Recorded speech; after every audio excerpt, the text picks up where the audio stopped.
This is Pivot Perspectives with Chris O'Byrne, the show that takes you around the world to share interviews with some of the most successful and relevant people on the planet. Hear their stories and get the most important business lessons they've learned on their road to success, and get exclusive access on how to implement their success into your life and business. Pivot Perspectives is brought to you by the Strategic Advisor Board and your host, Chris O'Byrne. Hey, are you looking to scale your business from 5 figures to 6 figures or 6 figures to 7 figures? If you are, I have the perfect thing for you. What I want you to do today is I want you to go download a book. This book is going to take you through my 3-pillar system. It's 100% free. All you have to do is go to growfast.cash. I say again, go to growfast.cash, and you're going to be able to download my free international best-selling book, which is called Be Good, Be Brief, Be Gone. You can take that book. It's going to help you scale your business to the next level. Again, go download it. Be good, be brief, be gone. Growfast.cash. I say again, growfast.cash. Enjoy. So what is it about you or your experiences that's made you a leader in your field? Number one, Chris, I think, is that I've never been employed. I've never had a job. So I've always rowed my own canoe from in my 20s being a professional musician and hustling for gigs, and all the rest of the challenges that profession brings. I got into my early 30s and realized that I was going to be broke forever if I was, going to continue just having fun playing the piano and hoping to make a living from it. So I entered an advert in a newspaper in London, the London Evening Standard, no less. And this was a little small ad in the days when companies would advertise vacancies in the back of newspapers. And this one said, closers wanted £1,000 a week. Phone number. And I had no idea what a closer was, but I wanted £1,000 a week, so I called them up. And it turned out it was a sales role, a commission-only sales role, selling home improvements, kitchen remodeling, as you call it in the States. And I got the job because everybody with 2 lungs got the job, basically. And I really took to it, like the proverbial goes to water. It was just fantastic. And over 18 months that I was with this company, I rose to being the top salesperson in the whole country. They had over 800 salespeople. And I learned a lot about myself in that period, in that I was railing against hard selling and the traditional kind of arm up the back techniques. And I developed a style, which I can't say is unique, but it's certainly my style, which was conversational. It was about helping. I replaced the idea of hard selling with hard helping. When I was with somebody who I really felt needed a kitchen remodel and their lives would be immeasurably improved by it, I'd go out of my way to make the sale, but in a kind and empathetic way, So I've sort of carried that ethos into everything I've done since, and I morphed from that once I realized that there was a ceiling to how much I could earn selling kitchens door to door. You can only sell a certain amount in a certain period at a certain price, and therefore a certain commission, So I got into financial services, where I knew a couple of guys whose earnings were 10 times what I was earning. And in fact, over the next 7 or 8 years, I actually built a financial services agency, selling pensions and investments. And we built it up from zero, just me and another guy who became a lifelong friend. We built it up from zero to 10.2 million turnover in 2003, and actually sold it to a public company in 2003. But man, what a business. We had 8 offices around the UK. We had 200 staff.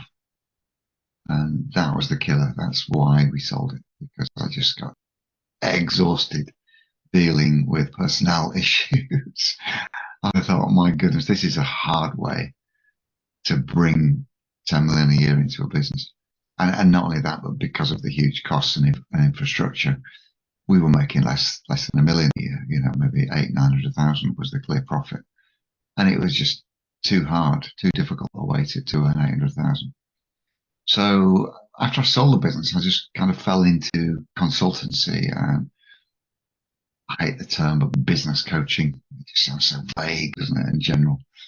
But I was working with a ton of interesting companies. I got invited onto the board of quite a few companies. And, I realized that one of the core skills that I needed to develop, I mean, indeed, I've been working on it for years, was the ability to put across ideas and messages in writing, to actually craft a great headline, number one, to get people to stop and read it. The great headline is the pattern interrupt, isn't it? It's the disruptor that stops people doing what they're doing now and gets their eyeballs on it. And there were various engagements in the kind of, mid noughties after I sold the business that did require good copywriting, not to say great copywriting, to get people to stop and buy. So, up until this point, I guess I had 10 years and more specifically honing to get people to do what I want them to do from a few words on a page. And of course, in the profession where I am now, working with online coaches and consultants and therapists, that has to be their core skill too. They've really got to master that. Otherwise, they ain't going to get anywhere. They'll be the best kept secret forever. They'll be broke forever unless they can communicate effectively in writing what it is they do for their ideal clients, who it's for, and then why it's important. It's kind of those three things, isn't it? It's the what, the who, and the how. The what, the who, and the why. And those things just need to be, in your toolbox. You need to be able to sign off and say, yes, I'm good at that. I can do that. And that's kind of the springboard really that's enabled me to build my current business into kind of multiple six figures. And by the way, making more profit than I was when I had 200 staff were working for me. So, we're in interesting times, Chris, aren't we? And, the internet is this double-edged sword of, the whole world is at our feet, but also the rest of the world is breathing down our neck and trying to do what we're doing as well. So, what do you tell people when they, yeah, what do you tell people when they ask you, what do you do? Well, specifically, I help online coaches and therapists to find more of their ideal clients more easily without paid advertising, so that they can build a thriving practice and live a life of freedom and abundance. And that's my golden sentence, which coincidentally is part of the core training for anybody who works with me. We've got to understand your golden sentence. What is it that you do? Who's it for? And why does that matter? So yeah, that's the answer to that. There are a lot of people in that space. What is it that makes you different and unique? Well, I think number one, that my clients become a mirror of me to some extent. I built what I guess is an online coaching practice. I don't call it as such. The name's unimportant. I built an online coaching practice without spending any money on advertising. I've scaled it with just me and two freelancers to, we'll probably do $500,000 this year, that kind of thing. I think people can see that. And when people are looking for someone to guide them as a mentor, or if they call me a coach, I don't mind. What people have in mind is that they're looking for someone who's already living the life that they want to lead. And that's certainly my priority when I'm going to engage somebody. If they're on the bones of their ass and that they're in their mom's basement, I'm not really going to be too inspired by any of the work, even how exciting it looks. And I think that's really what, if not unique, it's certainly what makes me attractive in my space. That people see me as someone that they would like to become. Not literally, but in lifestyle and financial freedom, time freedom, location freedom, all the rest of it. And I think it's really important, to become that aspirational leader. So people look at you and go, I want to be like Jonny. Let's find out how he does it. So why did you choose? I mean, because you're kind of like your tagline, the thing that people come to see you about is Jonny hates marketing. Why do you Yeah. hate marketing? It's funny that, and it's one of those little oxymorons. It's not literally that I hate marketing. I'll tell you where it came from. I'd launched this business in 2017, and I gave it the name The Success Party. I was really proud. I got the successparty.com. I thought it was brilliant. Nobody else agreed. And I was on a podcast with a Canadian host. I'll always remember this, kind of mid 2017. And we were talking about rubbish marketing ideas, stuff that really went against everything that we stood for. The kind of hard closer type, getting people onto a high ticket program and all that kind of nonsense. That is all just about them earning money from you and not about you actually making anything on the back end. And we were talking about rubbish marketing, and the host said to me, I don't think you really like marketing, do you?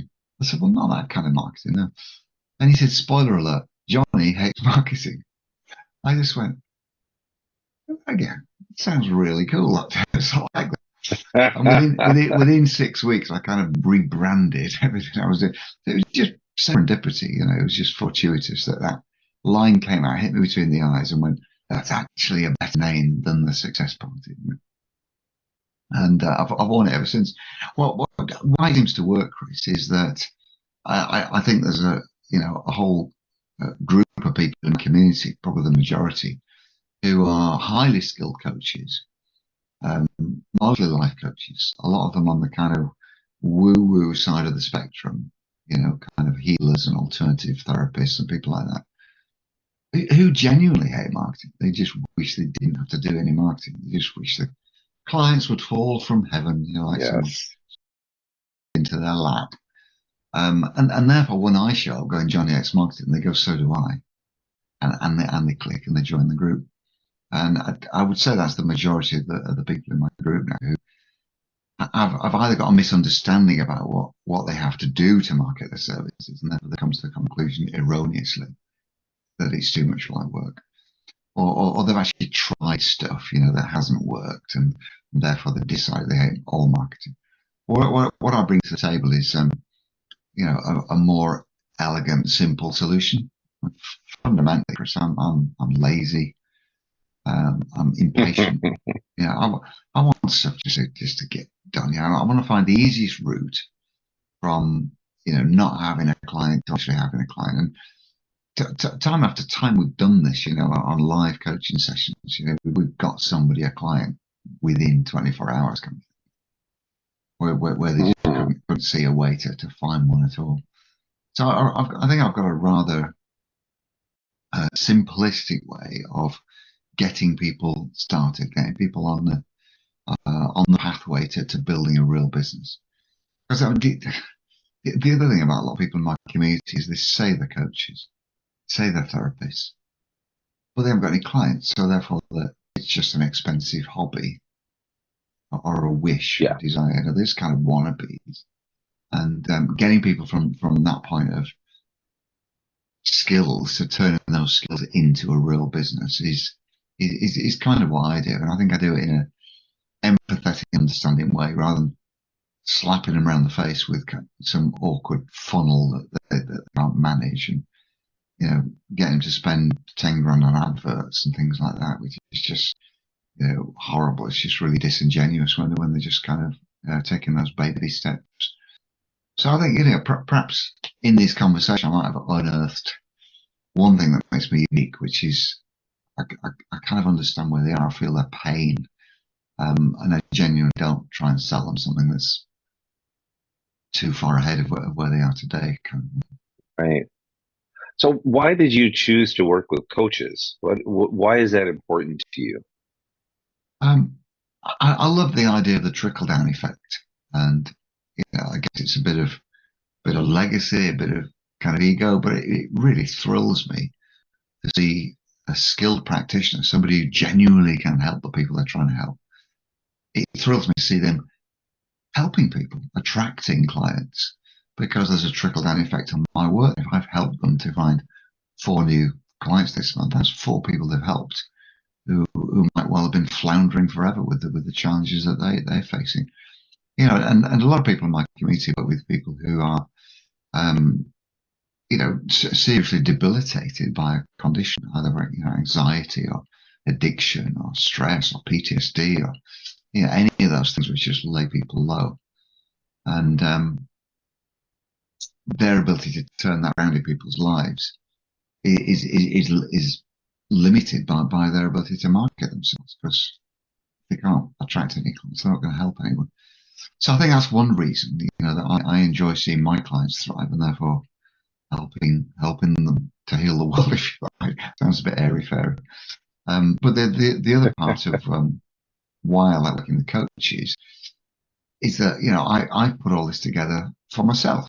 I face the same challenges that they face, and I brought in the insights and learning that I gathered over those decades of working in other sectors and other industries, and really kind of brought that into focus for the coaching community, and they just feel like my people, because I was like them when I had no clients. Do you work with anybody who's not a coach? Yeah, it's interesting. I was having a discussion this morning with a coach who was feeling uncomfortable about the idea of the client avatar, the client niche piece, which is controversial. It's the bit that probably makes most practitioners feel most uncomfortable, because they'll say, what about all the other people that I can't help if I focus on these people? Focus on, one-eyed, blind, lesbian submarine commanders. What about everybody else? Well, that's a question, because this is our business. It's our world, our rules. We get to decide who we work with, don't we? So if someone else comes knocking on the door who's not our ideal client, then at our discretion, we can say, well, you're not the people I usually work with, but I'll see if I can help you. And once you realise that, it opens the door to interesting opportunities. I mean, I'm flying to Spain on Monday, and I'm meeting a guy there. It's not the sole reason I'm going, but it just so happened that he's there too. We're having a business meet about me partnering with him on a completely different venture, actually, in online prize draws. I'm sure the regulations are different in America, but in the UK, you can set up fairly easily, without too much regulation, prize draws for profit. You're giving away prizes in return for selling tickets, kind of thing. So, that's something that's interesting to me, because I like this guy. I kind of vibe with him. I've known him for a bit. And the idea of partnering with a business where we actually build an asset value with perhaps an exit somewhere down the line is quite exciting. So to answer your question, in a nutshell, of course, yeah, and I would say to all my practitioners, that focus on this one thing, put your marketing and promotional efforts into attracting that one client for that one offer in one funnel, if you like. But be open to opportunities. If something else lands on your desk and you think you can cope with it, it looks interesting, and do it. You make your own rules when you're self-employed. You're your own boss, aren't you? Yeah. So let's dig into a little bit more about what you actually do. When somebody starts to work with you, Yes. what process do they go through? How do you get them started in your process? And what is your process? Yeah, it's a great question. My core program, which I launched in March 2018, so pretty much as soon as I got the whole Jonny Yates marketing hype settled, knew what it was all about, I launched a program called the Client Attraction Blueprint. And since March 2018, we've actually had a sold-out monthly intake of that program. I only take 4 people on at a time. It's a very cozy little cohort. So that is my core program. There are other courses and downloads that people can pay for, but that's the beating heart of my business, if you like. And in fact, just today, as we speak, Chris, I'm launching CAB 100. So we've got 4 people all under ready to start, and in 2.5 hours' time, we're going to be taking them on their own 12-week journey, literally starting today. It's the centenary of that program, which sounds crazy.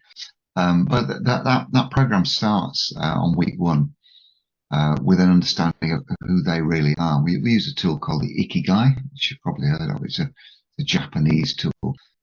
In Japanese, it means life purpose or reason for being. And the reason we start at that point is I want to really deeply get to know the individuals who are on that 12-week journey with me. And I want them to get to know themselves, because you know what? You lose yourself, don't you, after a while? And, most of my clients are kind of our sort of generation, Chris. And, by the time we get into our 50s and beyond, we can look back on a great pile of accumulated knowledge and experience. But, we sometimes forget who we really are in amongst all that. And thinking has a really powerful tool to remind us of that. So that's what we do in week 1. And then the question we ask from there is, well, if that's who you are, if that's what you're capable of doing, if that's what you should be doing right now. In week 2, we ask the question, what kind of people would benefit from that the most? And that's why we do the client avatar work straight away in week 2. You get to decide, who your ideal client is, who it is that you're trying to attract. And it kind of just develops from there. We do more work then in messaging, in social media, with a big emphasis on writing. I said that a while ago. One of the core skills that we have to develop if we're going to succeed online is the ability to persuade people with our words on the page. So there's a lot of that in the Client Attraction Blueprint program. And then we create the offer. Once we've played around a bit with getting our message out on social media, people starting to engage and understand what it is we do, and more importantly, get the feeling that we understand them. The next thing we have to do is create an offer. So in the CAB, kind of halfway through, we switch up a gear and we create for them and with them a signature program, something they can actually sell. And as soon as that's freshly minted and ready, as soon as it's out of the oven, we launch it with them, so that we're going to spend the final 3 or 4 weeks of our work together with their program actually live in the world. And we're helping them with messaging, with posts, with direct messages, emails, communicating to their audience, all the while that they're growing the audience, of course, communicating what their offer is all about and why people might want to join them. And with that kind of layered process, step by step by step, I take my clients on a journey, and they get to the point where they're making sales within the 12-week window. I mean, that's the plan. That's the ultimate. So that's kind of my methodology, if you like. It's about, what it is you do and who it's for, and then how are you going to deliver this thing? How are you going to deliver it? And those 3 pillars, the what, the who, and the how, are kind of, underpin all the work that I do with people. So looking at the offer, how do you help people with the offer? What is kind of your blueprint for creating an offer? Yeah. Well, it depends what niche they're in, and there are nuances therefore depending on what they're doing. I mean, so some people will be, their methodologies focus more on healing. In other words, they're getting people out of pain, almost like cuts up to ground zero. That's what we call playing with the push motivators. Whereas some practitioners will be playing with the pull motivators, which are getting already successful people to a higher level, pulling them towards pleasure, the ultimate lifestyle that they want. Some practitioners will be doing a combination of both. They'll get people out of the funk that they're in, and at the same time, get them into a wonderful world that they desire. So it does depend. I mean, every program is different. The methodology for creating a program is number one about creating a long-term client relationship, because the biggest dream killer in our industry, Chris, is practitioners selling one-off sessions. Doing a session for $100 or something. and then the client goes off into the rest of their life and they never see them again.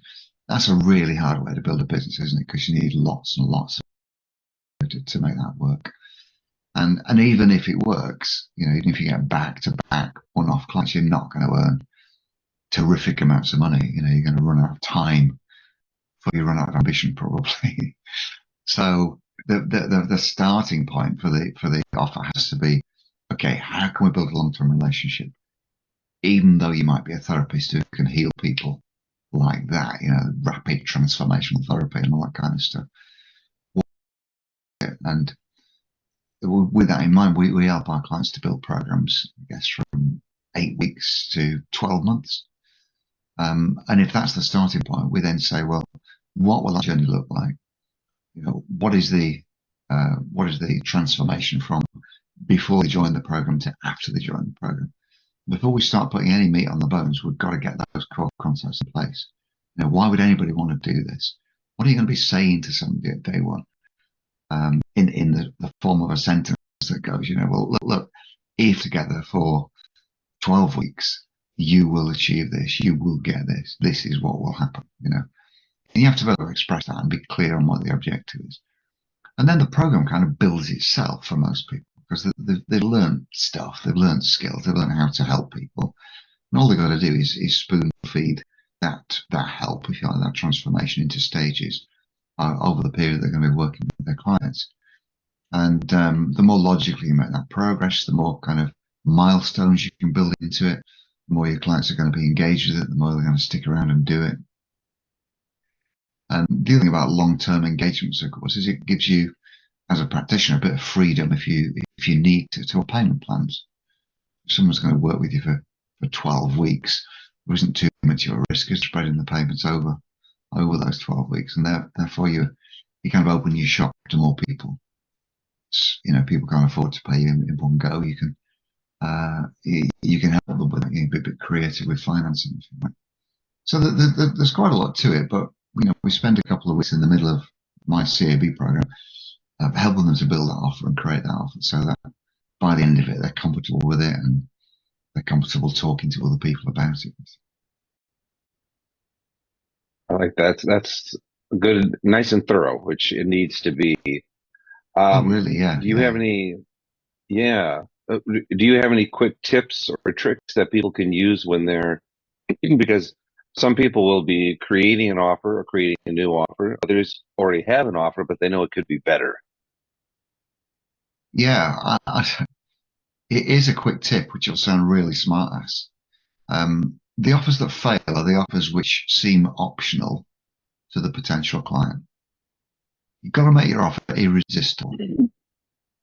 Your offer has to sound like if they don't do it, they're going to be stuck where they are forever.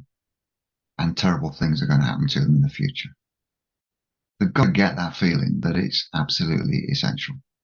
And most offers that I see, existing offers, somewhere on the spectrum from being entirely optional to some of them are really good. And you think, yeah, shit, I really like to do that, There's a spectrum, and most offers are somewhere in the middle.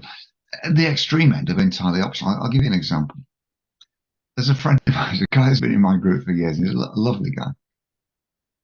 He's absolutely broke because his program is he teaches people how to solve a Rubik's Cube in 5 minutes or less. Now, how optional is that? That is entirely optional, isn't it? That is a luxury purchase, right? And it's not an expensive program. I think he charges $300 for it. He guarantees that by the end of the program, you can solve a Rubik's Cube or your money back.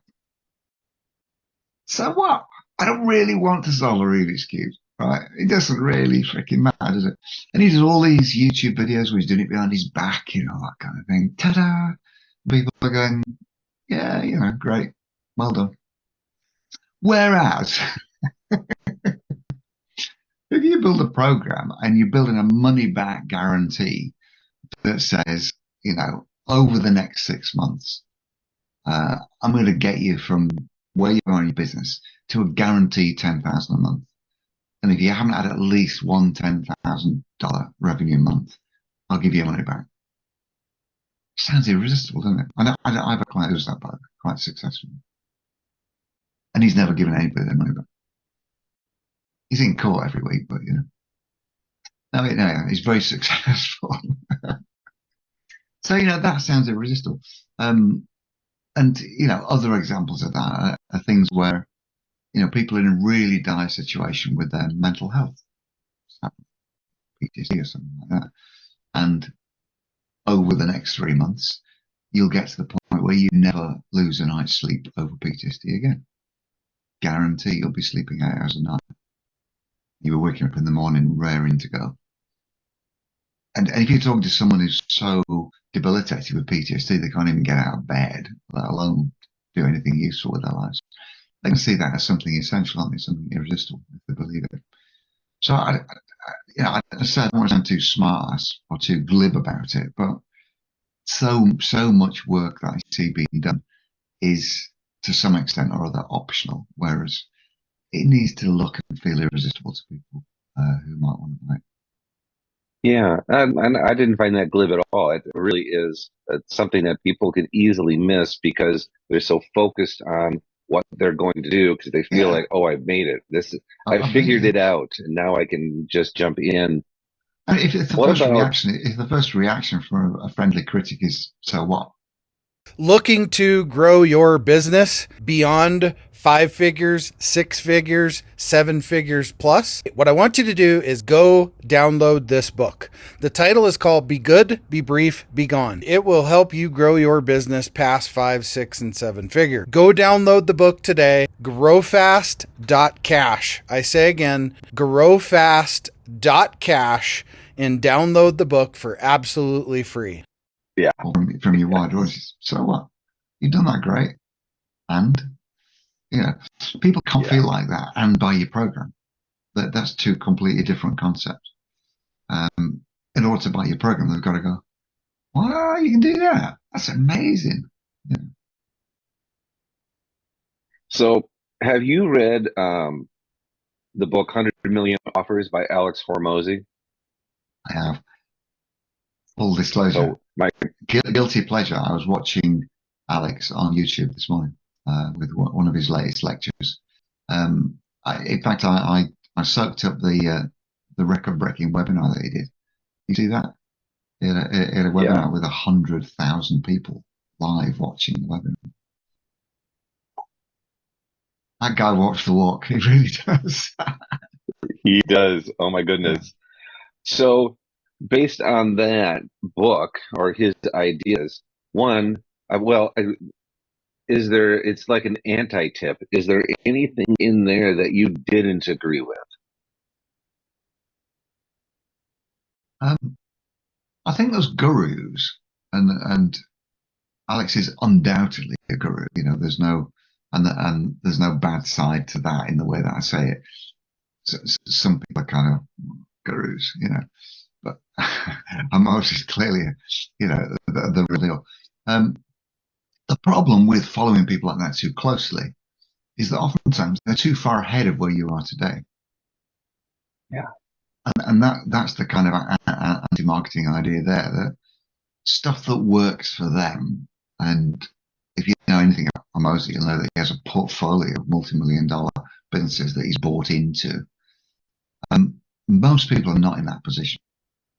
And although the underlying ethos of his teachings apply to each and any of us, some of the tactics and strategies that he's using now are not applicable for people who are just starting out or anybody under 7 figures. Because you've got to do a lot of this stuff yourself. You can't build a team if you're not making enough profit to pay a team. All this stuff is a growth curve, isn't it? I think trying to start out with the ambition to be like Alex Hormozy, or you could make a list of a dozen other people, can be counterproductive, because you can get really despondent when you try that stuff and it doesn't work for you, because you're kind of here and he's kind of here, Yeah.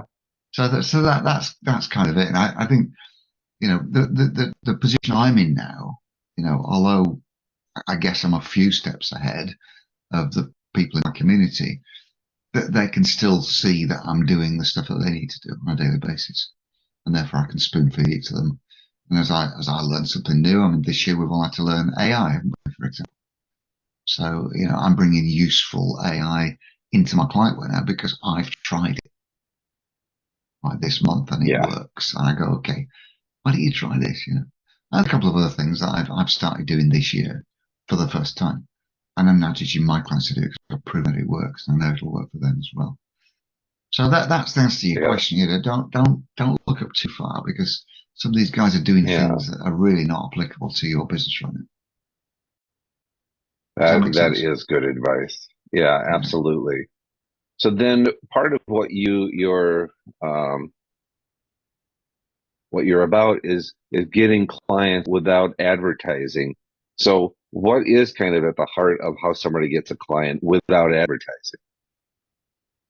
It's simply this. It's developing the ability to start a conversation with someone who looks like your next ideal client.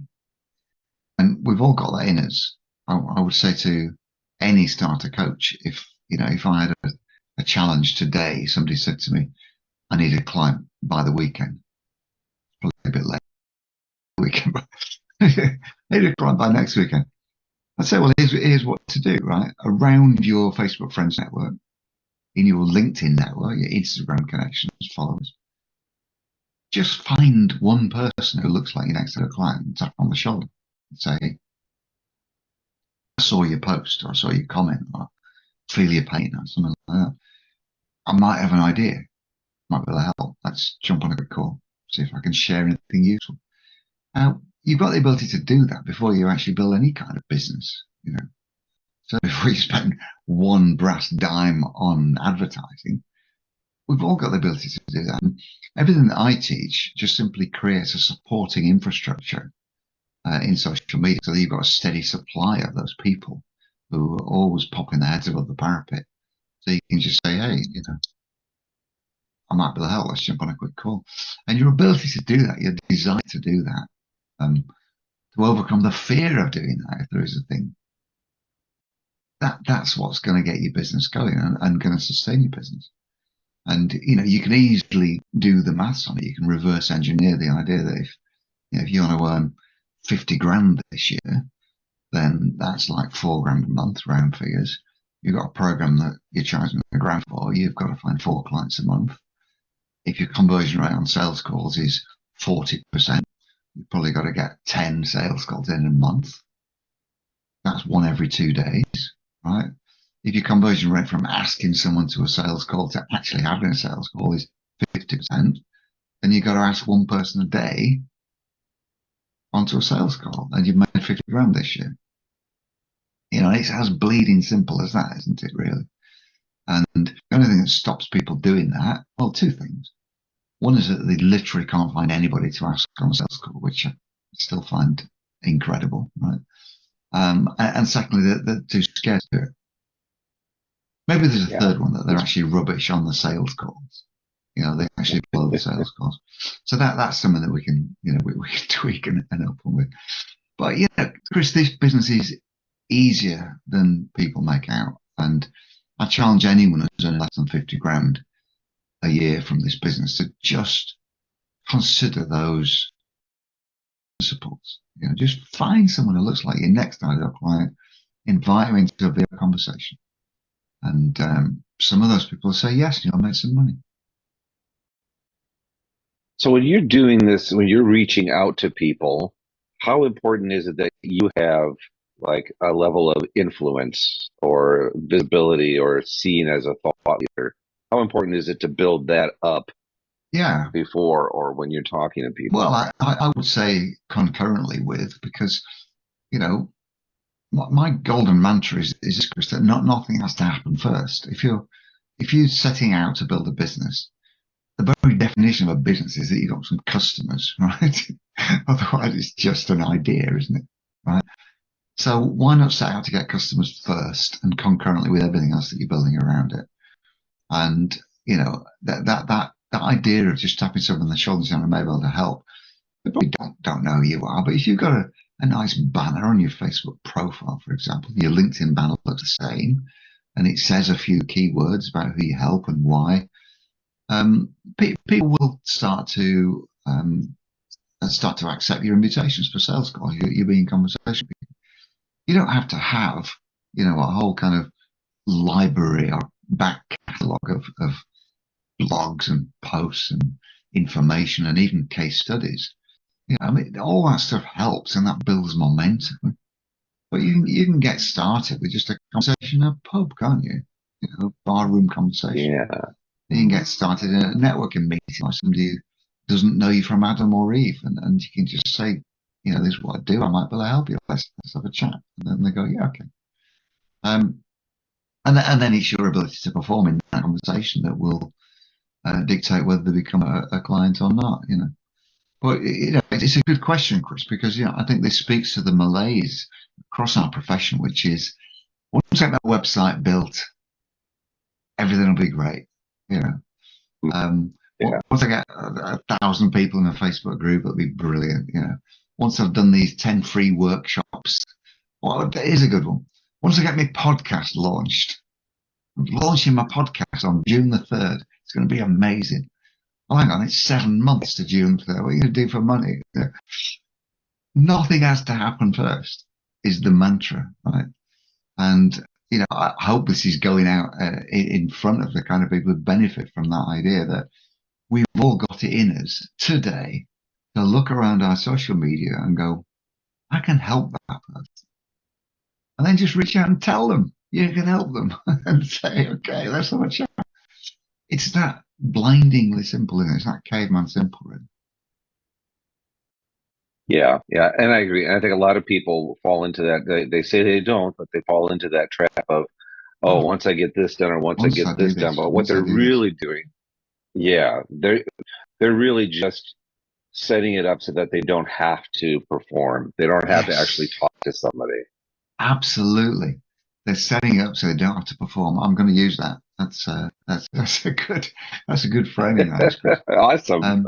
They're setting up so they don't have to perform. And what they do is they busy themselves with the easy stuff and then pat themselves on the back.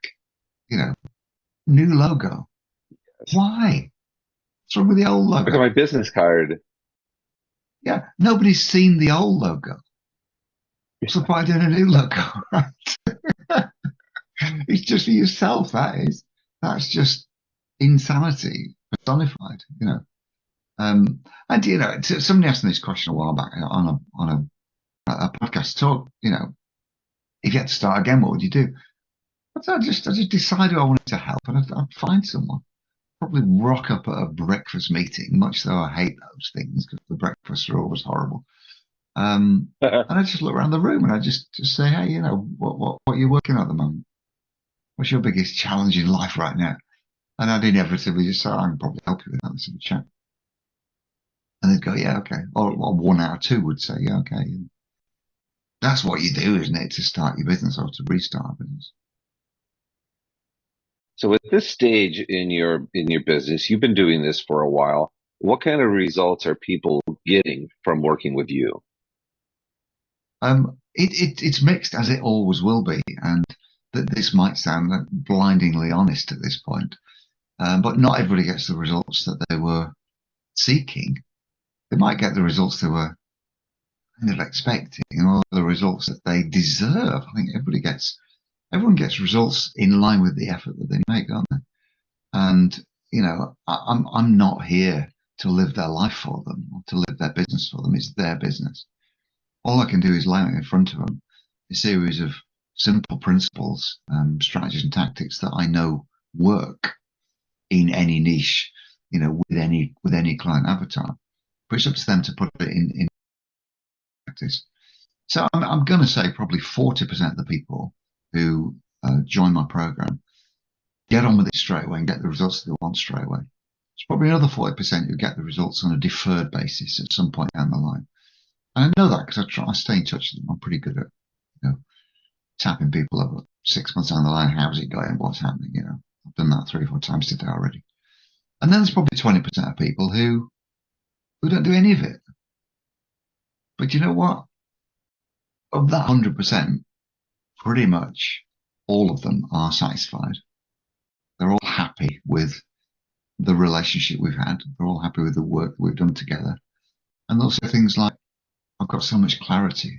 It feels great. And I feel like I've got a real business now. And maybe somewhere down the line, they'll actually start to implement it. And, they'll build a business out of it. And I think, what I've just explained now is way more honest than most practitioners who are in my field.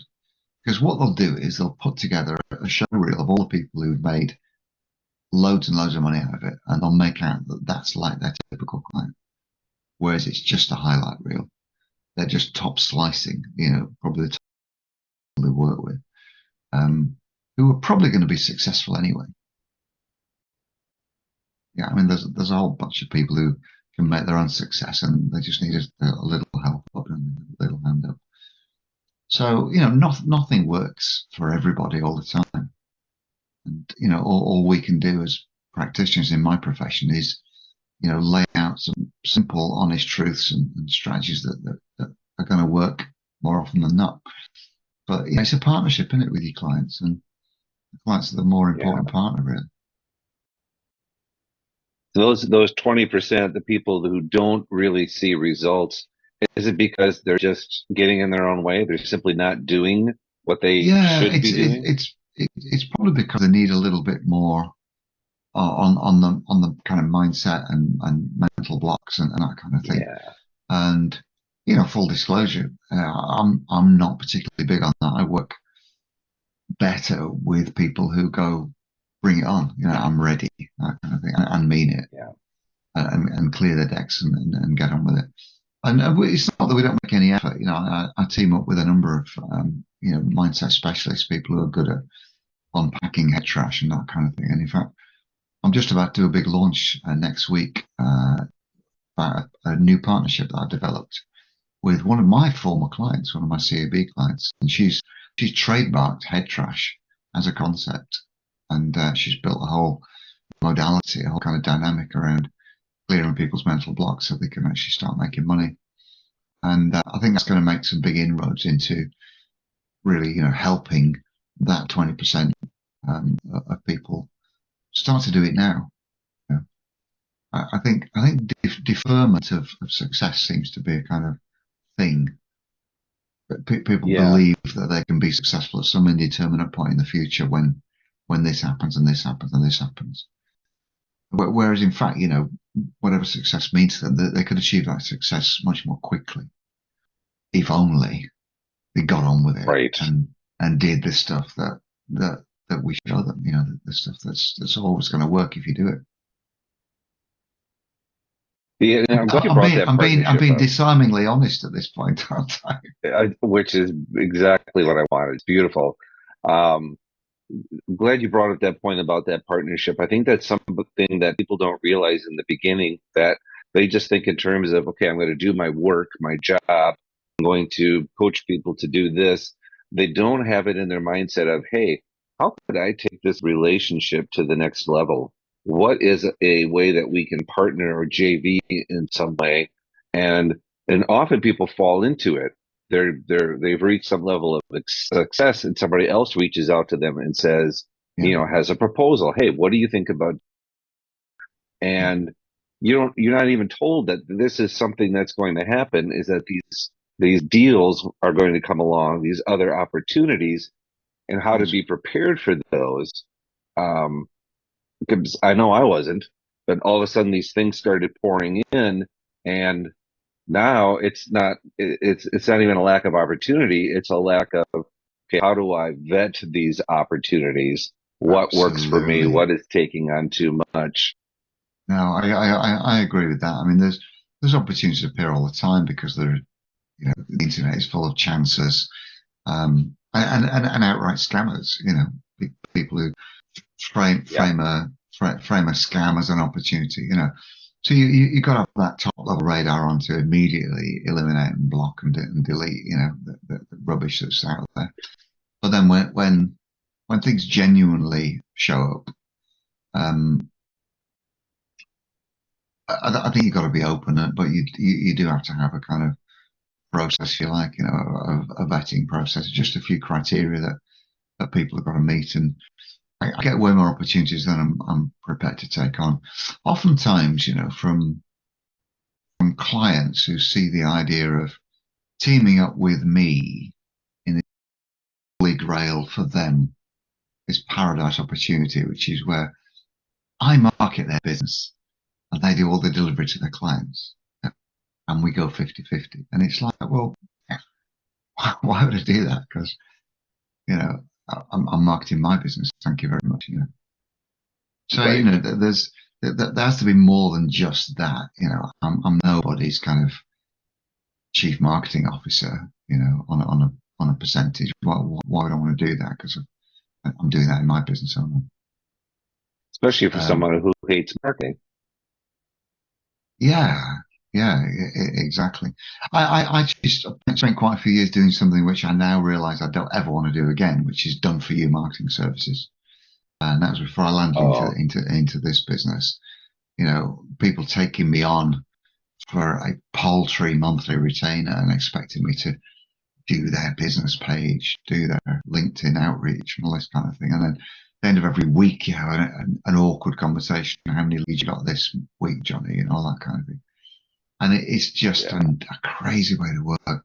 I'm actually digging one of my favourite clients out of that world at the moment. And we've developed a new methodology for her, which she's got clients calling her at 2 a.m, different time zones. And it's just horrible, that is.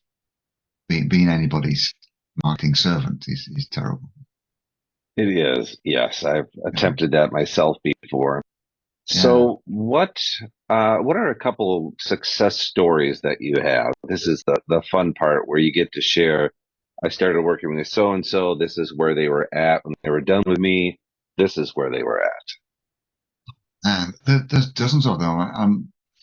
As I'm sure you are, Chris, and everyone should be. I keep a folder full of testimonials. Whenever we're doing a landing page, we pull out some of the juicy ones. But there are hundreds of them. One that really stands out because it's a prime example of the power of niching. Is a lady called Kelly, and she's been a dog trainer for years. And dog training is a relatively low-paid profession as such, if that's where you limit yourself. She decided some years ago that she loves the beagle breed, and beagles can be particularly awkward dogs, apparently badly behaved dogs. I'm not a dog owner myself, so I don't know much about it. But we started work together, and she's branded herself the Beagle Lady, and she has a Facebook group with over 32,000 members in it, all of whom are beagle owners. And she, as a business now, is well into 5 figures on a rolling monthly basis. There's a simple program that people join, where she encapsulates the totality of beagle behavior and how to integrate that beagle behavior into your life. So she trains the owners rather than training the dogs. So I'm quite proud of that when we have an ongoing long-term relationship, because it just demonstrates the power of niching, doesn't it? There's nobody else on the planet, as far as I know, called the Beagle Lady. There's certainly no other Facebook group with 31,000 beagle owners in it. It's just fantastic. I can think of another lady which is nice for different reasons. She met her financial goals as a nutritionist. She's quite a controversial nutritionist, so she helps people without any form of dieting. There's some magic going on in there. I don't know what it is, but it works. And she couldn't get that message across at all. And when we met, when she joined my program, she was on the brink of throwing the towel in. And her husband had been made redundant, and he couldn't sleep. He was lying awake at night. He was making himself ill. And she was in tears regularly on the calls we were having. And we just put a few simple things in place. She goes, I get it. I get it. I get it. I get it. I get it. She started having conversations with people, enrolling people in the program. And one of the things that really made me quite emotional, she sent me a message which said, I don't want to sound too over the top or too, wishy-washy with it, but Mike is sleeping again, sleeping 8 hours a night because we've got the money coming. We're paying the bills, paying the credit cards down, that kind of thing. And he doesn't have to go to work again if he doesn't have to. And I actually found that quite moving. I was just going, we're changing people's lives here, aren't we? Yeah, we're actually changing people's lives to get someone 8 hours sleep at night. I don't have any techniques that help people sleep at night, and yet the work that we did together did exactly that. So I thought that was quite beautiful. Without sounding too emotional, that kind of moved me quite a bit. Made me just, it just makes you think it's worth it, isn't it, when you do things like that. Yeah, it's that ripple effect. I've examined my own business. We've done over 14,000 books now, and I think of That's amazing. I saw that number, Chris. How does that it's work? How have you done that? working very hard for a long time. So I've been doing it about 16 years. But Wow. one of the Still things we 1,000 did, books a year, man. That's amazing. it is. But a few years ago, speaking of partnerships, somebody came to me who was a publisher and said, what do you think about doing, book design for us and doing what you do, the editing, the design, whatever, because they had been using people on Upwork or Fiverr or somewhere. And they didn't have one place that could consistently do it. So that's when it opened my eyes to this possibility. So then I started reaching out to other publishers, and now probably half our work is doing all of those books for other publishers. We're still doing all that work, but the other publishers, they're doing the marketing and the business building, and they're bringing the people in. And so that's how we've been able to keep that up. But when I think about everybody that just all those authors, but then I think about everybody who's reading that book. I would never write that book. Oh my God. But now all these people are being helped. And then the people that they're helping because they've been helped by this book, it just, those ripple effects are powerful. Yeah. So, it's staggering. I've written 2 books. You can see them behind me.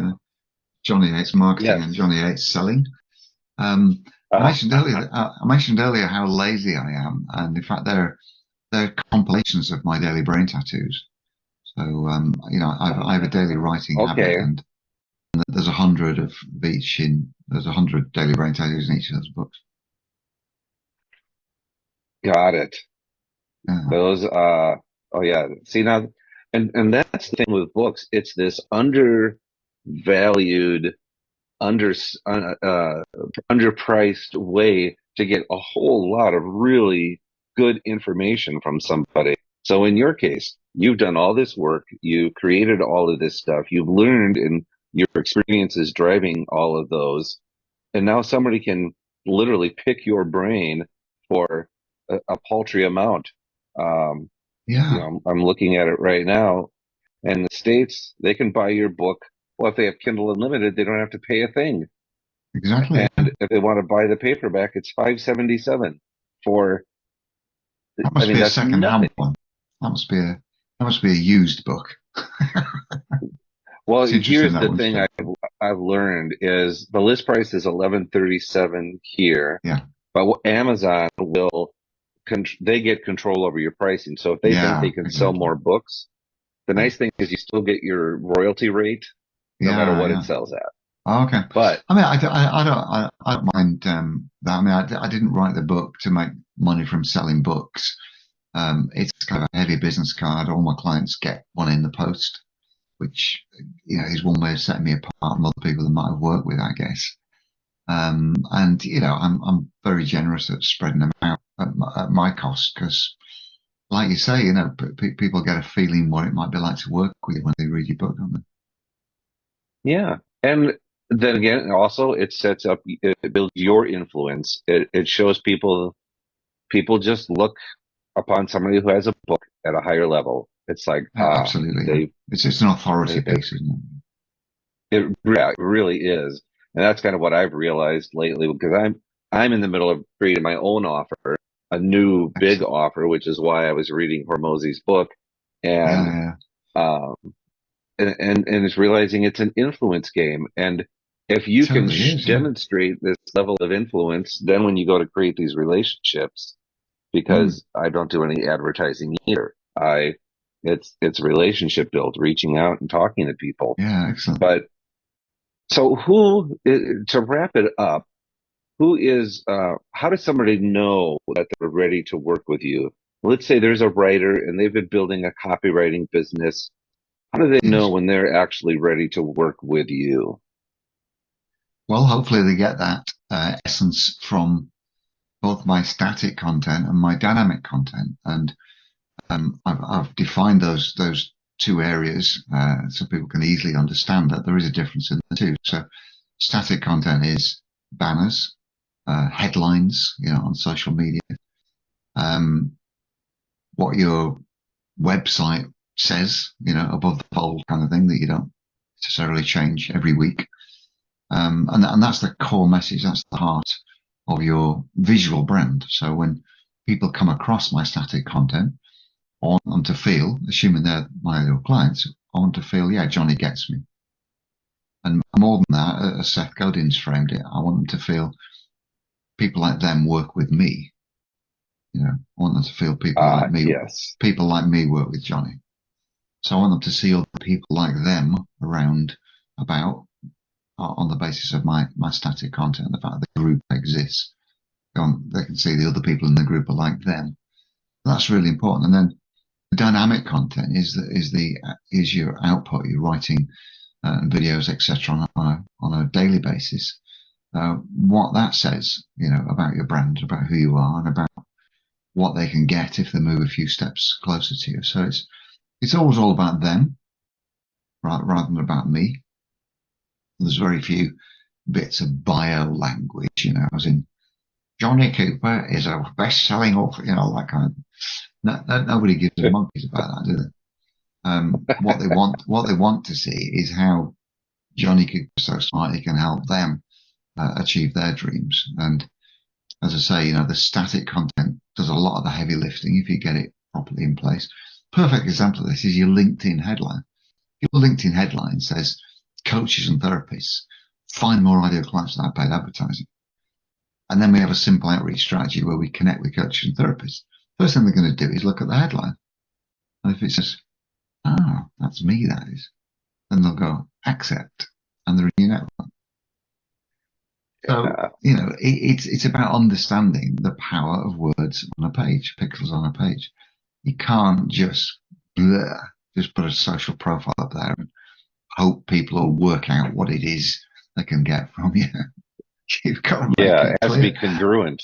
It has to be congruent as well. So everywhere they see you, it's be the same message. And those few words I recited in my LinkedIn headline, the same thing it says on my Facebook profile, word for word, so that nobody gets confused. As you know, Chris, a confused mind buys nothing, Yes. So it's just that, really. It's just that getting your act together, putting those few simple things in place, and it'll serve you forever then if you get it right, won't it? So if somebody's listening to this and this is their first exposure to you and they want to know more, where is the one place you would like them to go? You probably already know the answer to that. I want to join the Facebook group, and it's just Jonny X Marketing. So there's no "huh" in it. It's just Jonny. Yes. Jonny X Marketing. Go on Facebook, just type in Jonny X Marketing without the H, and there's an H. There's an H in hates. There isn't an H in Jonny, just to be clear. Yeah, and Jonny. There's only one H in Jonny X Marketing. And Facebook will show you the group, and then just join the group you're in, and hang around in there for a bit. If you like what you see, I'm happy to talk about how I can help you. It's as simple as that. Great. Thank you. This was actually very useful. A lot of good stuff for people. I'm excited for people to start finding out more because now I've got a couple books to download. Absolutely. Hey, we all want to scale our business. Hey, I have the answer for you today to help you do that. If you're looking to scale from 5, 6, even 7 figures and beyond, book called Be Good, Be Brief, Be Gone. I'm going to give it to you for free. All you have to do is type in growfast.cash. I say again, growfast.cash, and you can download the book for absolutely free. I hope the book helps you this year. Take your business to the next level. Again, go grab the book, growfast.cash. I say again, growfast.cash. I wish you the best and grow, scale, and win. Thanks for listening to Pivot Perspectives with your host, Chris O'Byrne. Please leave your feedback and visit strategicadvisorboard.com to get the latest and greatest business advice on the planet. Follow us on social media for updates, and we will see you on the next episode.